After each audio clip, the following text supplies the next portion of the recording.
Wow, that took a odd turn. Um, Hi, I'm Skip Elsheimer. Welcome to the AV Geeks Lunchtime streaming show, where we watch old 16 millimeter films, and unfortunately, they're old 16 millimeter films, so they capture parts of our culture that are regrettable, and all that beautiful city footage, and then the tent show, which featured kind of a sideshow aspect, which and then a minstrel show, which was something that happened back in the day. Wasn't great. So let's purge ourselves of that by watching a film about a cathedral. Enjoy. Here's St. Paul's Cathedral.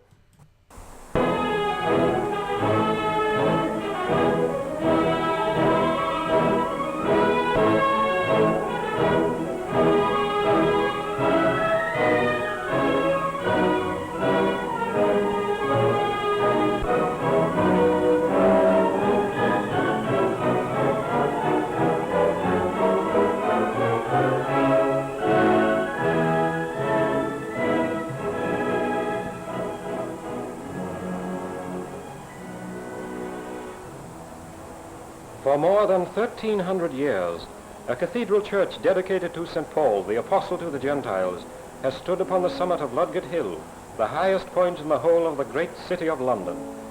This present magnificent edifice, familiar and beloved to all real Londoners, whose dome is probably the most famous in the world, is actually the third of three great churches which have stood upon this sacred spot and witnessed the passing of the centuries. The first, built by Ethelbert, King of Kent in the year 607, survived over 450 years, but was accidentally destroyed by fire in 1087. The second may be seen in the background of this famous old print of Latimer preaching at old St. Paul's Cross. It was an enormous and magnificent building, with a spire 489 feet high. It lasted nearly 6 centuries, but perished in the Great Fire of London in 1666.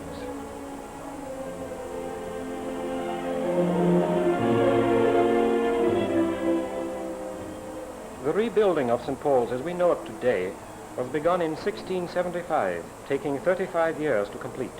Its architect was none other than that prolific genius, the great Sir Christopher Wren, who laid the foundation stone himself.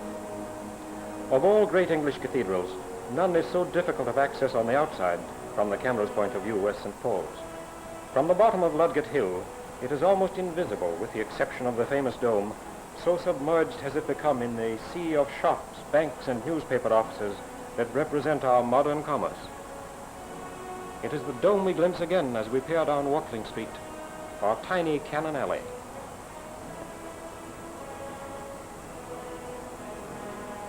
If we do a little climbing, we are rewarded with the dome again, and half the towers, with a glimpse of the gables of the western front and of the south transept. While if we are really persevering, a different viewpoint gives us even a better result. But if one has a feeling of frustration on the outside, there can be none within. So let us climb those famous steps and enter by the main doors. Our gaze is at once enchanted by the vision that confronts us. Long, clean lines guide our eyes right up to the distant high altar.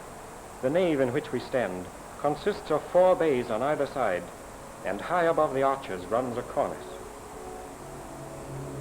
From an elevated position on a level with the top of the cornice is a gallery behind a modern railing of wrought iron. Overhead are the great transverse arches of the ceiling of the nave.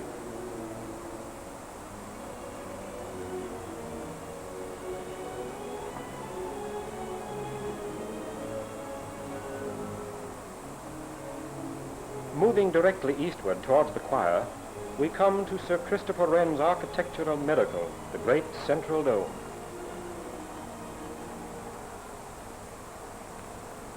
Here, 8 solid piers and 8 mighty arches support the cornice of the famous Whispering Gallery.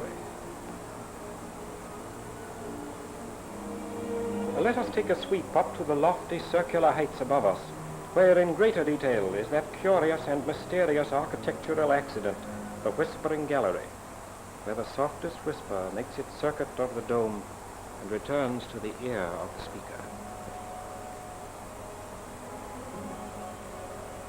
Above the gallery rise first the drum, and then a row of pilasters. Above the pilasters is the inner dome of plastered brick.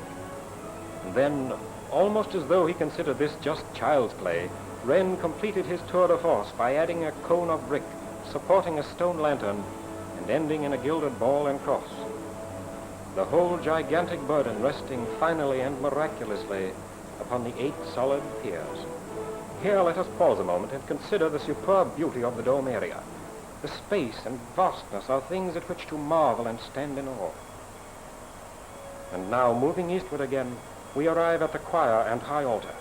This, by many, is considered the most beautiful part of the cathedral. The fine altar is made of ebony and brass, though occasionally hidden from view by a beautifully embroidered frontal.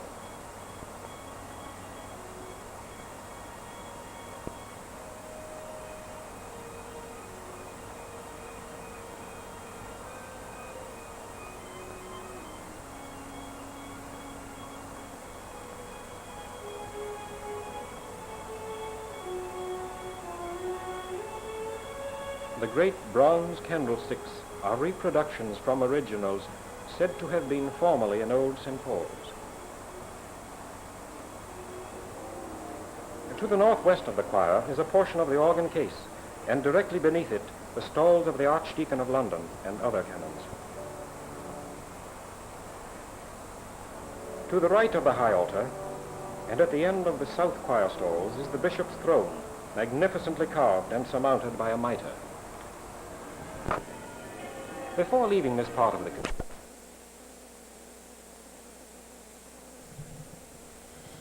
that I think the splice broke on that. So anyways, I think it's weird to play Wagner when it's showing a British cathedral, especially because I think this was before World War II, so the Germans did definitely do some damage over there. So behind me I have a film scanner set up. What? And we got a film. This is Consumer Skills, Buying for Long-Term Use. Enjoy.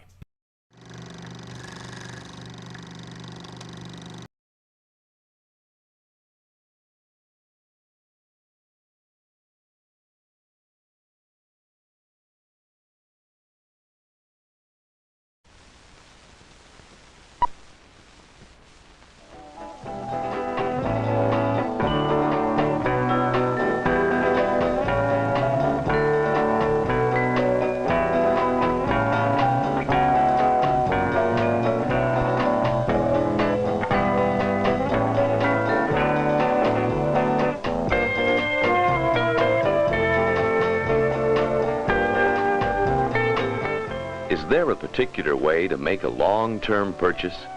Items that a person may use for 5, 10 years, or the rest of his life? Are there any time-tested rules to follow? For long-term buying, a person has to look into the future, try to predict the use he'll get from his purchase. He has to try to predict maintenance and depreciation connected with the purchase. How well does the average person do this? To find out, we've asked some people to turn the clock back to tell us how accurate their predictions about last year's big purchases have been. The members of our group are Stan Ohlendorf. You know, the way I see it, you're spending a lot of money and you commit yourself. Charles McCants. If you have an average income, like I do, you either don't have anything saved, or if you do, you want to try to keep it. Lisa Harrison. Think of what appliances mean. Well, anything you buy for your home. When you buy right, you're building for your future. Ben Hatcher. I haven't bought many really big things yet. What I have bought, I've tried to be careful about. But how do you know? Each member has been asked to recall his expectations when he made a major purchase last year and to tell us how well those expectations were fulfilled. Through these people's experience, they and we may learn about buying for long-term use. Well, the biggest thing I bought last year was living room furniture. I thought a lot about it. Of course, it wasn't just my decision alone. My wife and I worked it out together. We had decided our upper limit had to be around 900. Well, if we went any higher, it would put a little too much strain on the budget. It was hard to resist a move up to a better line, but we forced ourselves to accept it. That was what we had to spend. Would you say that's a good rule? Set a limit and stick to it? Yeah, I guess so. It's a little disappointing, too, though. I mean, all the features we wanted cost just a little too much. But we knew if we went over our limit, we wouldn't be able to meet the payments. Before we ever got to the store, we decided on price and style. But there still were a lot of things we wanted to check. What was the quality of the fabric? Did the covers come off for cleaning? Was that the only store you went to? Oh, no. We checked out several stores, but well, this one just seemed to have the lowest prices for the quality we wanted. You know, a lot really went into the purchase of that furniture. Like, we tried to predict what it would mean to us in the year to come. What interest would we have to pay? Would there be any extra charges? Would they deliver the furniture free of charge? Well, in the end, we realized that we just couldn't break that price barrier. We'd either have to go over budget, or else. Or else? Well, or else buy the upholstered pieces we wanted, but for the wood pieces, get unfinished furniture and finish it myself. And that's what I did. And you've had it a year now? Almost a year, yeah. How wise does that purchase seem to you now, after a year has passed? Did your predictions about it come true? Well, a couple of things came up. We got a dog. That's when we found out that the warranty didn't apply to the fabric. Isn't that a good point, to read the warranty before you sign? Oh, but they're so hard to read all the way through. But worth it. Well, yeah. Oh, I got a raise this year, so now we can replace the unfinished pieces whenever we want. So, some things worked out pretty much the way we expected. But there was a lot that we just couldn't have anticipated. How about you, Charles? Did you have any big purchases this year? Well, it wasn't like buying furniture or anything, but I did buy Pam an engagement ring. It was about 10 months ago, and I was pretty shook up, you know? It wasn't so much buying the ring, it was what the ring meant to Pam, and I guess to me too. I wanted it to be just right. I wanted something real nice. A ring that Pam would like for a long, long time. Somehow the sales part didn't really matter. I'd never bought any jewelry before, but Pam knew what to look for. Pam cared about how much we could afford, so she looked for the best ring at the best price. What other things did you think about? Well, the jeweler helped us out. He told us we could consider the stone and the setting separately. We could get a less expensive stone, put in the setting we wanted. So you see, we had a real choice. If we wanted to, later on, we could even get a more expensive stone. What happened? Well, the jeweler had a ring that Pam really liked. I didn't have enough cash for it. It was a little more expensive than I'd expected. So I had to buy the ring on an installment plan. You know, that can cost a lot extra. You might have gotten a better buy from a private party, the classified ads. Maybe you're right, but it seemed important at the time to have a new ring, sort of a symbol for Pam and me, a way of starting off our future. How do you feel about it now? Was the ring a good purchase? I think so. Everything turned out all right. Pam and I are getting married next month. Well, everything worked out okay for you. It's too bad it doesn't always happen that way. It's hard to predict the future. That's for sure. I know because of what happened to me about 6 months ago. My husband and I had just bought our first washer and dryer.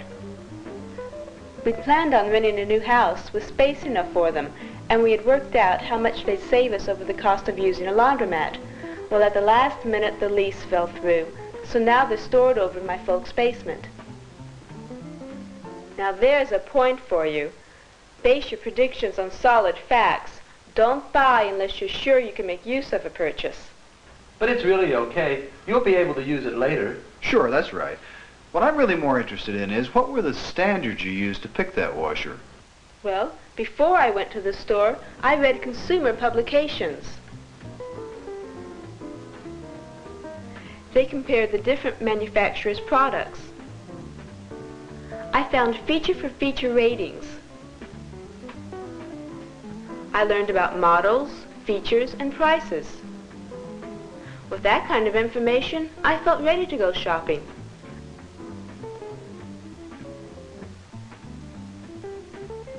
We found a store with the model I wanted at the right price. The store seemed reputable, so our only job was to investigate the features.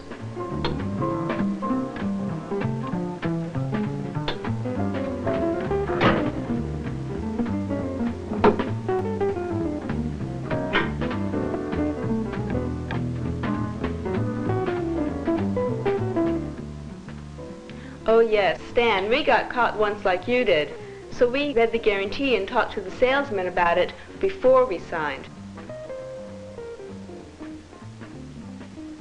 Well, that's what we did, and that's what happened.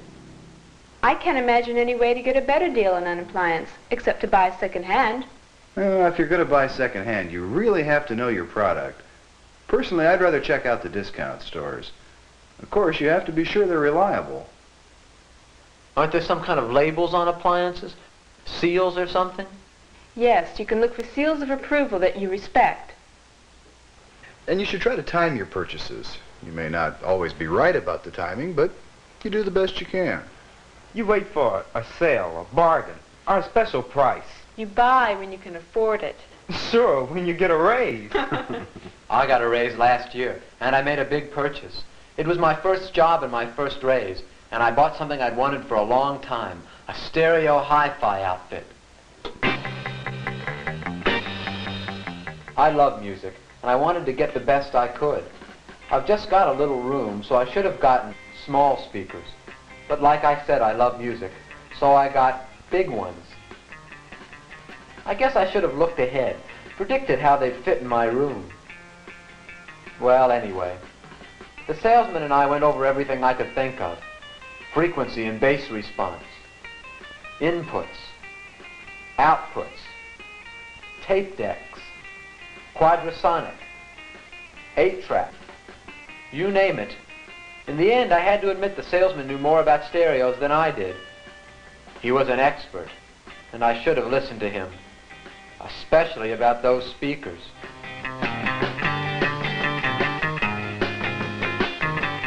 I should have looked ahead, thought about the kind of sound they'd make in my room. You know, next time you're after a stereo, you might think about buying a kit and assembling it yourself. You can save money. Yeah, that's right. You really do have to think before you buy. That's the key. Think. Before, during, and after the time when you buy. Get all the information you can.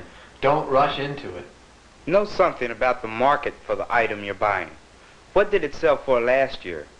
What's the trend in pricing and in features? Yeah, and look ahead. I mean, when you think about what a purchase is going to mean to you in the coming year, well, it makes it easier for you to judge your buying this year. These people have discovered it, and aware consumers everywhere have discovered it, that it's impossible to achieve 100% accuracy in predicting the wisdom of any purchase over a period of time.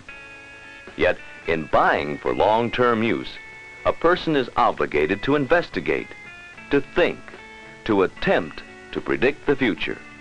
Only then, when he knows the options, should a person buy.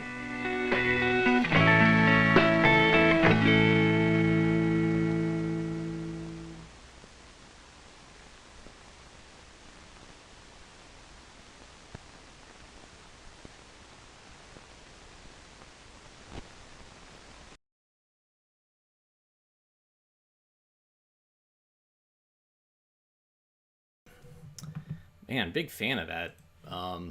Big fan of mid-70s stuff. That just resonates with me. All that, the clothes and the furniture and all the electronic devices and the cars. that's, I guess I was 10, 11, 12 during that time. So, yes, very much like it.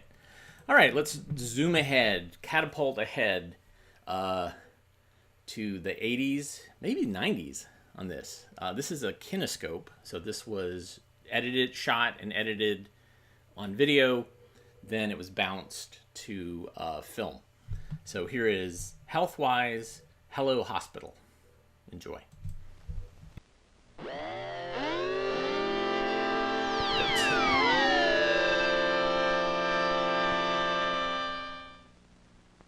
Are you sure you've got everything? Think so. Have you got your slippers and bathrobe? Uh-huh. And your comic books and your markers? I'll let you borrow my markers if you like. I've got all that. Well, Mom's waiting in the car to take you, so bye, Spinner. Bye, Squirt. Spinner? Do you feel nervous? Sort of. I'll come and visit you. Okay. Bye. Be good, Rags. Bye. Oh, Rags. I hope he'll be all right. He's going to the hospital for a couple of days.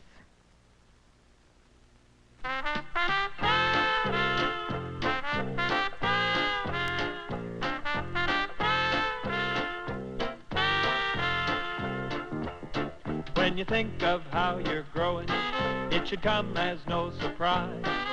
The more we learn about ourselves, the more we realize. It helps to be health-wise. We're growing health-wise. It helps to be health-wise, health-wise.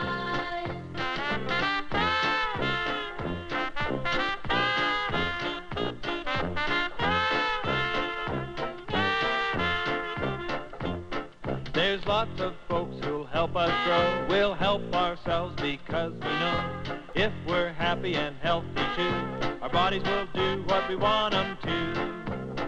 It helps to be health-wise. We're growing health-wise. It helps to be health-wise, health-wise.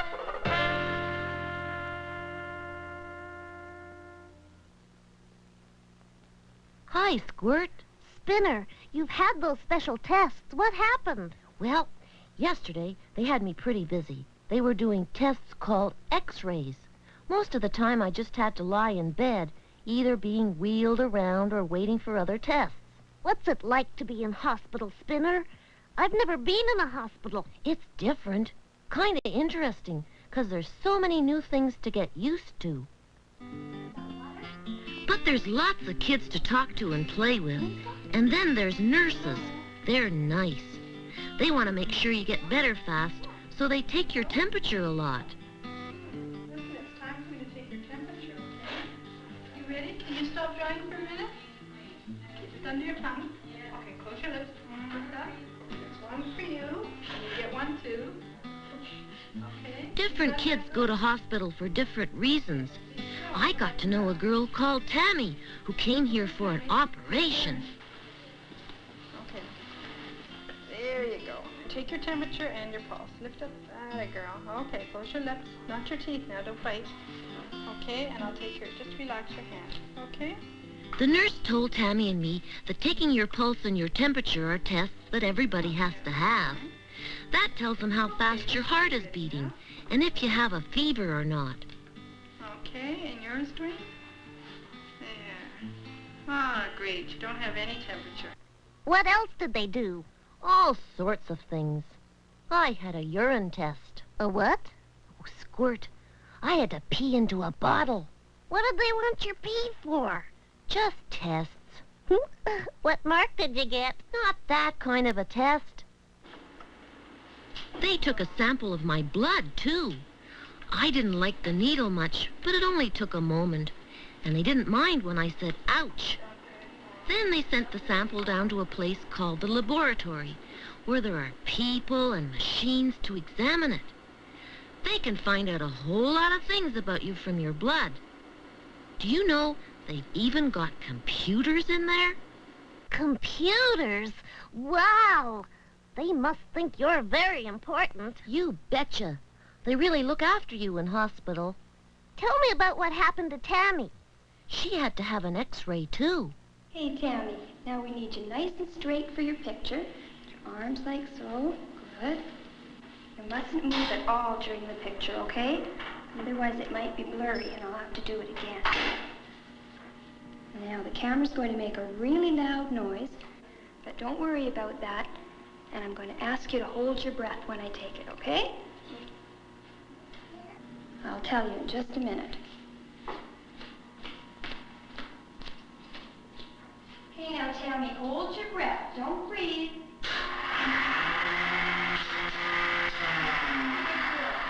That noise was a bit loud, but Tammy didn't move, and neither did I. X-rays help doctors see parts inside your body, so they know what the trouble is. Boy, they sure kept you busy. I wasn't busy all the time. Did you feel lonely or homesick? Some. I guess Tammy did, too. But there's a call button by your bed, so you can always get your nurse if you need something or want to talk to her. When you press the button, a light goes on at the nurse's desk, and she knows you need her. You might have to wait a moment, because nurses always seem to have a lot to do. But as soon as she can, she'll come to you. Nurses know it's only natural for kids to feel homesick, and they're very friendly. You're calling, Tammy? Yeah. What would you like? I'd like to drink. Okay, what would you like? Apple juice or ginger ale? Ginger ale. Ginger ale? Okay, I'll be back in a minute. Did you have to go to sleep for your test? No, but Tammy had to go to sleep before her operation, and that was the part that worried her the most. But the doctor who makes you sleep came to talk to her the night before, and that made her feel a whole lot better. Hi, Tammy. Dr. Johnson is here, and he'd like to speak to you about your operation. Okay. Hi, Tammy. Hi. How are you? Good to see you. I'm Dr. Johnson, and I'm going to be your anesthesiologist tomorrow. I'm going to be helping you to go to sleep and wake you up when you have your operation, all right? Okay. I've been reading your chart, and I've learned a lot of things about you. This is your first time here. Now, we want to make it as nice as a visit as it can be here for your operation. All right? Okay. Now, Tammy, I need to know certain things about you that aren't right here in the chart, all right? Have you ever... You know, there's always somebody asking you questions in here. Suppose it's because everybody's got a different job, and they need to know different things about you. I'm glad Mom was there, because I didn't always know the answers. Can you count to 100? I don't know. You don't know? Well, you can try. You go as high as you can when you count tomorrow. And you'll find yourself drifting off nicely to sleep. And then while you're asleep, the surgeon, your doctor, will be doing the operation.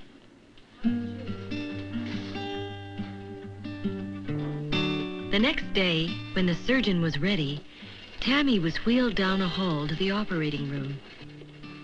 It was funny, lying in a bed with a seatbelt on, but it felt kind of safe, too.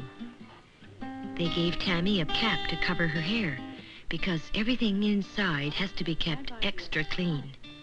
Now Tammy was all set for her operation. An operation is where a surgeon cuts open the part of your body where the problem is. You're asleep, so you don't feel it. Then the doctor can fix what needs to be fixed and sew the cut back together with sutures. Tammy had had a needle before she left her room, and by now she was feeling pretty drowsy. It wasn't long before she met Dr. Johnson again, and soon she was asleep, fast asleep, all ready for her operation. During the operation, Tammy's parents stayed nearby in a waiting room. They were concerned, of course, but they were also confident because they knew the doctors and nurses would do a good job. And Tammy's operation was soon over. She was taken to the recovery room, but she didn't remember much of it because she was still very sleepy. See your mom very soon, okay? That's a good boy. You just have a little rest now. There, are you? Tammy? Oh, just open your mouth, dear. Open your mouth right big. That's a little bit of fresh air, okay? It'll just help make you feel a little better. The nurses checked that all Tammy's body systems were set to take over again after the anesthetic wore off. They made sure her body had woken up even if her mind was still sleepy. And I'm just going to check your little heart here. Okay, Tammy. When Tammy completely woke up, she was back in her own room. How are you feeling, honey?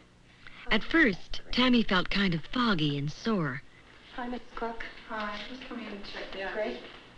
and she had something attached to her arm. It was an IV. IV stands for intravenous. It drips liquid food down a tube directly into your bloodstream. Just want to make sure this is running properly, Tammy.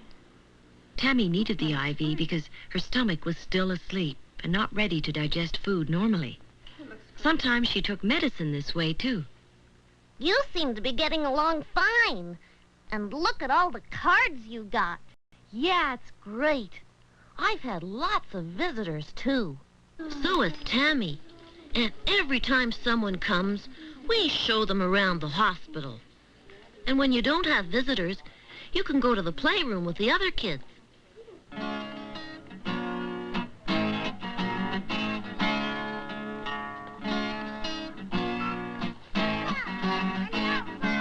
Now you keep telling me you don't know what to do. I don't know either, but I can't stay away from you. I was so lonely and so sad too, but now I found out that I am growing on you. Yeah. There's lots to do at hospitals. People to meet, people to talk to. And some hospitals have special people to play with you. They know there are often things that happen in hospital you might not understand, or that might have frightened you. Playing at those things can sometimes make you feel better about them.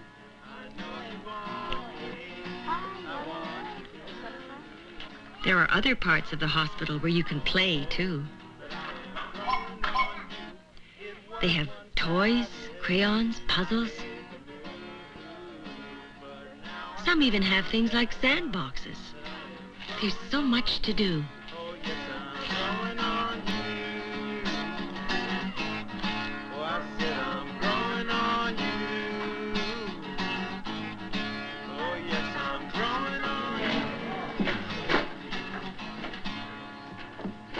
In Tammy's hospital, there were also teachers. At first, the teacher came to see Tammy in bed. But when she was well enough, Tammy took her lessons with the other kids. That way, she and her new friends could keep up with their schoolwork and not worry about missing anything. Muggs is a dog. Mr. Muggs loves a surprise. Okay, here we have our numbers, 1, 2, 3. Show me which one comes before 3. Here's your 3, before and after. What comes before 3? 2. 2, good for you. There we go. We'll try another one. 2, find good number for you. That's right. Before she knew it, it was all over and Tammy was all fixed up. She thanked the doctors and nurses who'd helped her get better. Then, with her mom and dad, she was on her way home. Ah, gee, thanks, Squirt. It's nice to be home. You know what, Spinner? I never thought I'd say this, but I missed you. But just in case you get sick again, we've hired a nurse. What? Oh, nurse? All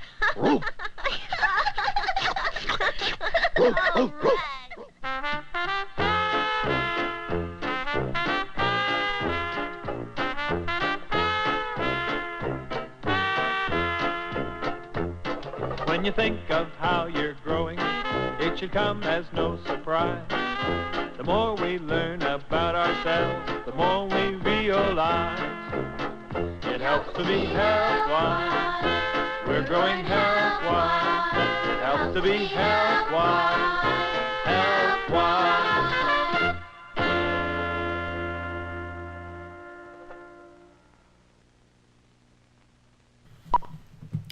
1981.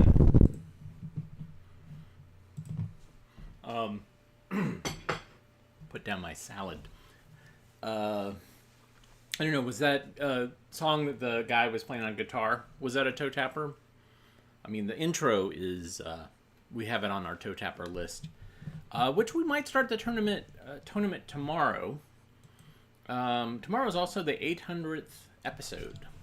We've been doing this, we've done this at least 800 times, and you guys have been here for it, so I appreciate that. And Katrina might show up and say hi.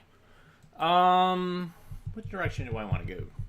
All right, we're just going to go down. We talked about doctors and stuff. Let's go ahead and talk about epidemiology of pesticide poisoning. Actually, no, let's not do that because I'm afraid that might have some dead animals in it. Let's do solar energy options. Enjoy.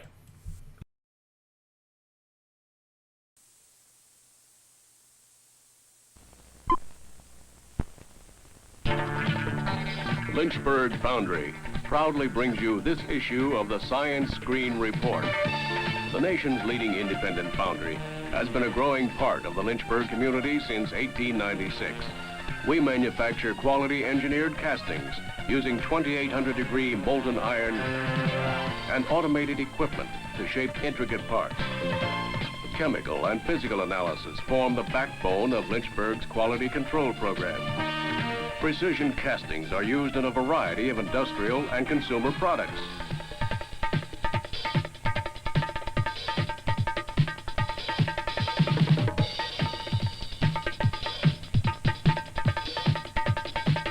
Experience, technology, quality, and the foundry's greatest asset, people, have combined to make Lynchburg Foundry the leader in its field. And now, the Science Screen Report.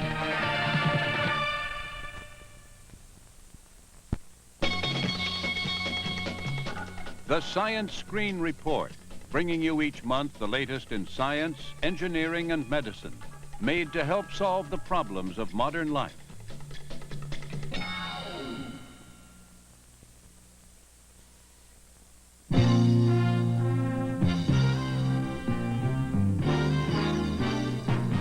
For billions of years, the sun has provided heat and light to planet Earth. Today, solar energy is being harnessed by science and technology to regulate temperatures in buildings, on farms for warming and drying crops, in industry for refining ores and other tasks using heated water, and via enormous arrays of focusing mirrors to collect heat to run turboelectric power stations. What follows is a report on new advances in solar energy research and applications.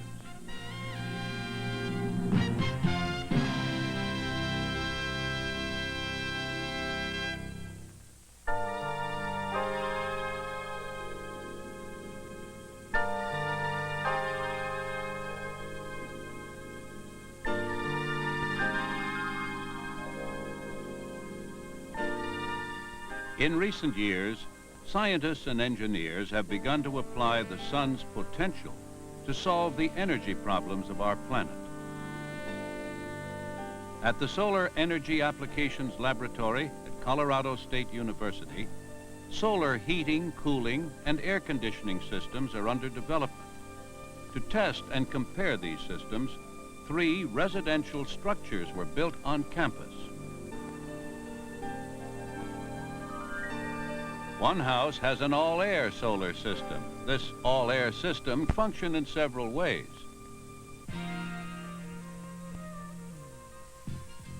In one, warm air from the collector is piped directly to the conditioned space to heat it, as required by the thermostat. If this hot air is not needed, automatic dampers directed to a rock box, where the heat is stored for later use.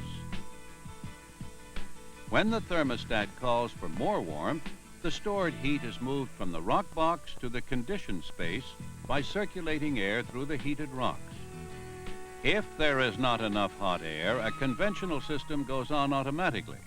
The solar system may also heat hot water for domestic use via a heat exchanger coil.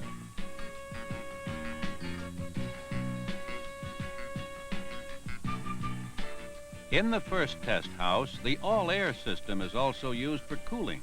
Cool night air drawn into the system cools the stored rocks. When temperatures rise during the day, air is circulated across the cold rocks, where it is cooled and then transported to the conditioned space. The other two houses at Colorado State University utilize hydronic solar systems. The only difference between the two is the type of collector used. The hydronic system works essentially the same way as the air system, except that instead of air being heated in the solar collectors, a non-freezing liquid is heated. This liquid goes to a heat exchanger, where it heats the tank of water. The hot water is then pumped to an air duct heating coil. Air is blown across the coil, heated and circulated to the conditioned space. For cooling, stored hot water is pumped to an air conditioner where this energy operates the unit. Water from the storage tank passes through a heat exchange, providing domestic hot water. When there is insufficient solar energy, conventional backup units take over and supply the required hot or cold air or hot water.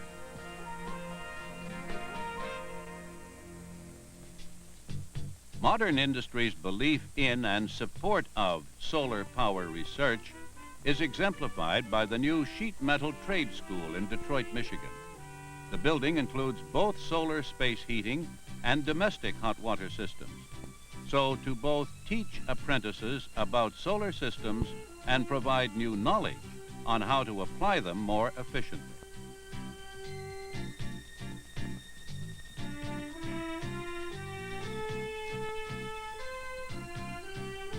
In Canada, the National Research Council is engaged in several projects testing the practicality of solar-heated homes. Most residential and commercial buildings here are maintained at temperatures already attainable by solar collectors.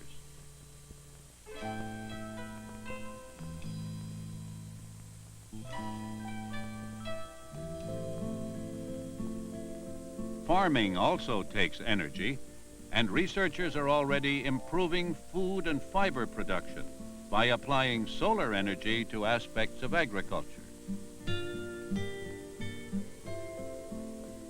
One promising effort employs stored solar energy to heat greenhouses, a project underway at Rutgers University in New Jersey.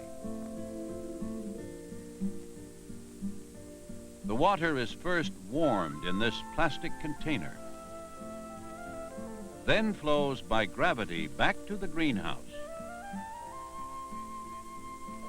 to be stored underground. The stored hot water warms the building after sundown or on cloudy days, fostering plant growth.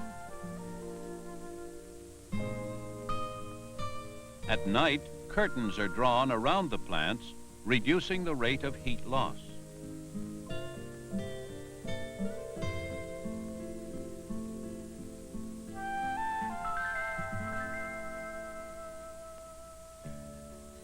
Solar heating of buildings for animals is also underway. In Mississippi, engineers are using two systems to heat a poultry house. One involves direct warming of the air used to ventilate the house. The other generates warm water to provide energy at night and on cloudy days via a radiator.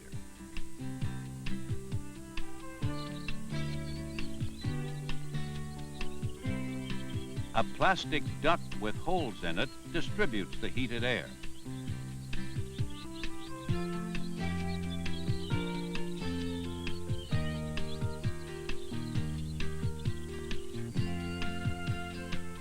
A dairy farm in Maryland also uses collectors, 1,000 square meters of them, to meet most of its heating requirements.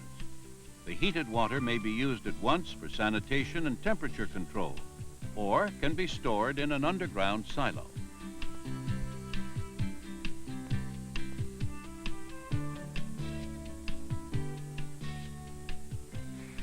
The final goal is a simple, durable, economical system that could be used on almost any farm. Agricultural applications include warming water for animal and dairy equipment sanitation, drying crops, and heating buildings for animals. At this ranch in the Arizona desert, solar-powered irrigation is being evaluated.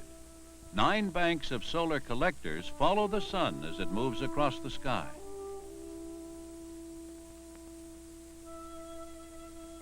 The energy gathered is used to drive a turbine pump, which delivers 50,000 liters of water a minute to crops on these arid acres. Such systems should prove valuable in croplands with unreliable rainfall, as well as in dry regions.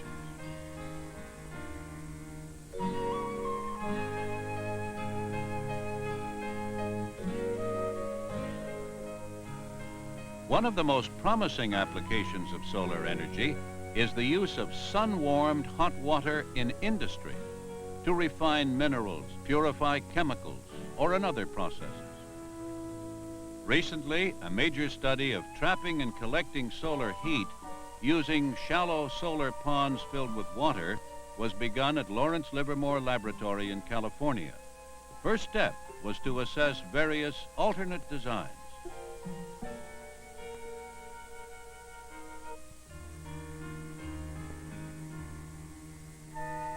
Full-scale field evaluations were made in New Mexico.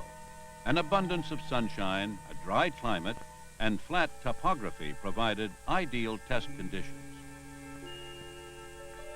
Each morning, water is pumped into the containers.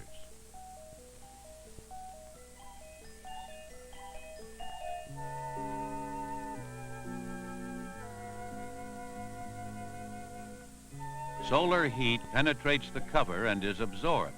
The absorbed heat sets up water circulation currents, while insulation reduces energy losses. By late afternoon, the water reaches maximum temperature, whereupon the hot liquid is piped to a central container for use in local mining operations. Such ore refining represents only one of the hundreds of industrial uses for solar heated water.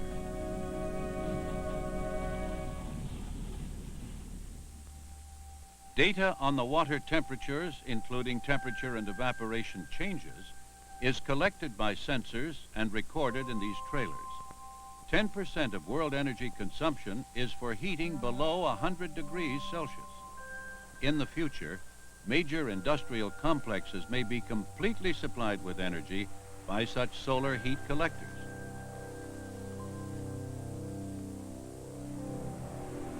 Solar energy may also provide large amounts of electrical power. The mirrors of New Mexico's Sandia Laboratory Power Tower experiment now focus enough heat to generate 5 megawatts of electricity, enough to meet the needs of several thousand people.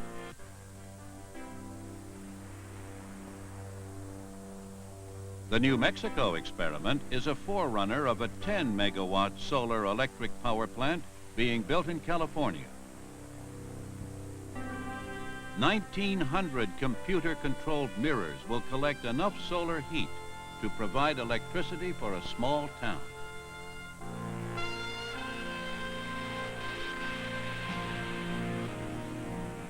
Still other solar technologies are being pioneered, like these solar photovoltaic cells, which convert sunlight directly into electricity.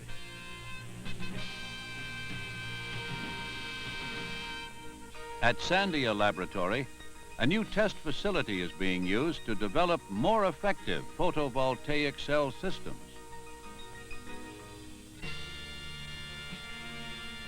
One approach?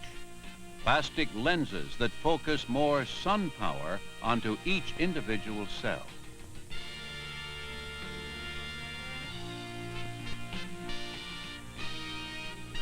In the future, low-cost production of materials that convert sunlight directly to electricity could lead to many new applications. Roof-mounted cell arrays on future homes could provide cooling, heating, and electricity. Agricultural complexes might also be designed to be irrigated by solar photovoltaic cells.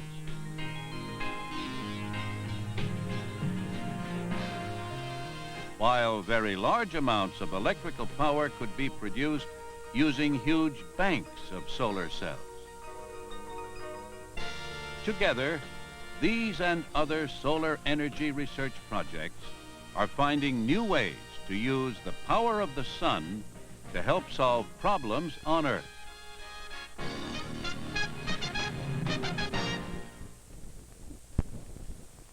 Lynchburg Foundry has been proud to bring you this issue of the Science Screen Report to further your understanding of science, engineering, medicine, and technology.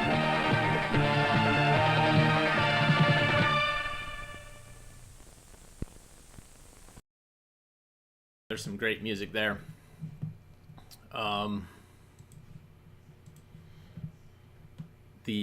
And somebody brought up James Burke in the comments.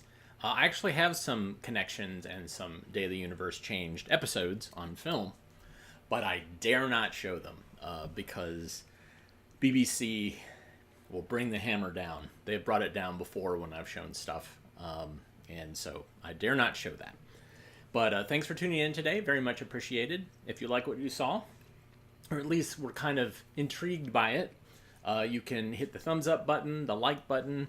You can subscribe. You can also use the super thanks button and float us some cash that we can use on, I don't know, buying these guys, these little cores, or these little dongles. Whenever we buy a new Mac, then we have to buy new dongles to accommodate the old stuff. You can also go to patreon.com/avgeeks or ko-fi.com/avgeeks, and you can buy us coffee. Or you can just keep watching. Go to the YouTube channel, our YouTube channel, and watch some more stuff, and we get some ad revenue from that. But thanks so much for tuning in today, and tomorrow is our 800th episode, and Katrina is tentatively scheduled to be here. And yeah, we'll just kind of celebrate. Thanks so much. You guys made this possible, and we will see you tomorrow. My spaghetti is ready. Not lasagna today, spaghetti. So I'm going to eat some spaghetti. Everybody have a great rest of your day.